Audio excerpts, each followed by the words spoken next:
ကျွန်တော်နာမည်ကတော့နန္ဒကျော်လို့ခေါ်ပါတယ်ကျွန်တော်ကအခုချက်မုတ်စိတ်အတွက်ရှင်ကျကုသိုလ်ရမှာအလုံးဝင်နေပါတယ်ကျွန်တော်ဒီမှာအလုံးဝင်တာဒီနေ့ဆိုရင်တစ်လနဲ့21ရက်မြောက်နေ့ဖြစ်ပါတယ်ကျွန်တော်ဘာဖြစ်လို့ဒီချက်မုတ် corporation ကိုရွေးချယ်ခဲ့လဲဆိုတာနဲ့ပတ်သက်ပြီးတော့ကျွန်တော်ပြပြချင်ပါတယ်ကျွန်တော်တို့ကြောင်းတက်နေတဲ့ကာလထဲမှာဒီပေါ့နော်ကျောင်းကိုချမ်းမှု corporation လိုမျိုးတခြား corporation တွေကလည်းလာပြီးမိတ်ဆက်လာတယ်ဒါပေမဲ့ဒီထဲမှာကျွန်တော်ကချမ်းကိုရွေးချယ်ခဲ့တဲ့ချက်နဲ့ပတ်သက်ပြီးတော့ပြပြကြပါတယ်နံပါတ်1အချက်အနေနဲ့ကတော့အစာအုပ်တွေပါဒီပေါ့နော်ချမ်းမှု corporation အောက်မှာရှိတဲ့အစာအုပ်တော်တော်များများကlevel တစ်ခုမှရှိရလို့ပြောလို့ရပါတယ်အဲ့တစ်ချက်ကတော့ထင်သာမြင်သာတဲ့တစ်ချက်ပါနောက်တစ်ချက်အနေနဲ့ကတော့အလုံးလို့ရကျိုးနတ်မယ်လို့ထင်လို့ပါဟုတ်ကဲ့တကယ်လို့ပေါ့နော်ခိုင်ကအလုံးနဲ့ပဲရှိလောက်ကင်ခြင်းနဲ့မျိုးအကြီးတွေကိုပြောင်းမယ်လို့စဉ်းစားထားတယ်ဆိုရင်ကျွန်တော်အနေနဲ့ချမ်းမှု corporation နဲ့အတူလက်တွဲဖို့အတွက်ဖိတ်ခေါ်ပါတယ်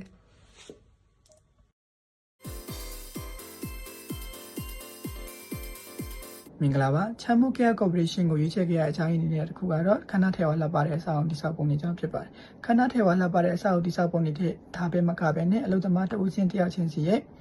ဝင်တော့ဝင်ပို့တွေကိုရှာပေးဖို့အတွက်နောက်ဆုံးပေါ်နည်းပညာစနစ်တွေကိုအသုံးပြုထားတဲ့ system ကြီးတစ်ခု system ကောင်းကြီးတစ်ခုနဲ့အတူအလုပ်လုပ်နိုင်တဲ့အခွင့်အရေးကလည်းရှိနေပါတယ်ဒီလိုအခွင့်အရေးတွေမကပဲနဲ့အလုပ်ငန်းတွေ့ကြုံမရှိလဲပဲအလုပ်တွေ့ကြုံရှိကောင်းမအလုပ်တွေ့ကြုံရှိပြီးသားနီးပြတွေကထောက်ပံ့နီးပြတွေကထောက်ပံ့ပေးနေတဲ့ system တစ်ခုကလည်းရှိနေပါတယ်ဒါတွေကြောင့်ဒီလိုချက်တွေကြောင့်မလို့ချမှု care corporation မှာ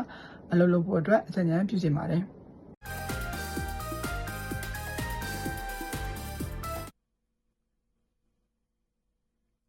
ချမ်းခေဟာကောင်းတယ်ပေါ့ဘာကောင်းလဲဆိုရင်ပထမချက်ကအလောက်ကတိတ်မပင်ပန်းဘူးဒုတိယချက်ကလာစားကောင်းတယ်ပြီးတော့စီနီယာတွေကလည်းသဘောကောင်းတယ်အရင်နေပြီးတော့နောက်ပါရှိတယ်ဆိုရင်ဒီတစ်နှစ်ပတ်လုံးမှာပေါ့နော်တစ်နှစ်ပတ်လုံးမှာခင်းရှုတွေကရှိနေတယ်အဲ့ဒါဖြစ်တဲ့အတွက်ဟိုဒီခိုက်ကိုလောမှာဘုဆိုငါကအကြောင်းလက်တက်နေဆိုတော့တွေ့ကြုံနေပြီဆိုတော့ကြောက်ဖို့ဟုတ်မယ်သူကကြောက်တယ်ဗောဒီမှာခိုက်ကိုလုံနိုင်ပါမလားဆိုပြီးဒါပေမဲ့အကြောင်းလက်တက်လာပဲဆိုတော့ပြောချင်တာကတော့အလုံးတက်တာပြီးတော့လာစားကောင်းတယ်ဒါပဲ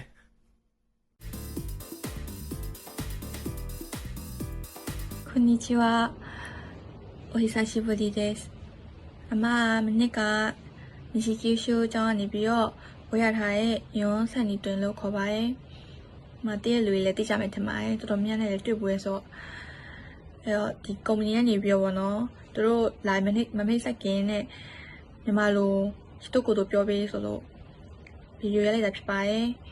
မြန်မာလိုဆိုလို့ရှိရင်တမျိုးမျိုးဖြစ်နေဆိုပေမဲ့တကယ်လို့စကားပြောလို့မြန်ပြီးမှားရရှိလို့ရှိရင်လည်းနည်းနည်းအခုရကြိုပြီးတော့ကိုမင်းသားဆိုင်ပြောချင်တာနှစ်ခုရှိရပေါ့နော်ပထမတစ်ခါကျတော့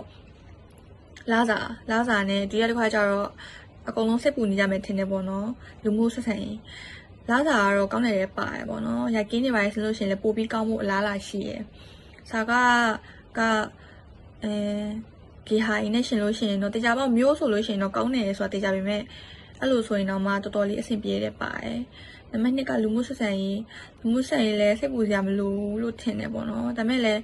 သူကလည်းသူအတိုင်းတာရောရှိရဆိုပေမဲ့လည်းအဆင်ပြေလူကတော့တယောက်စားတော့ရှိရပေါ့နော်။ဒါပေမဲ့တော်တော်လေးအဆင်ပြေရဲ့အခုလာပြီးတော့မိတ်ဆက်မဲ့လူလည်းသဘောကောင်းတယ်။ပြီးတော့အဲ့လိုမျိုး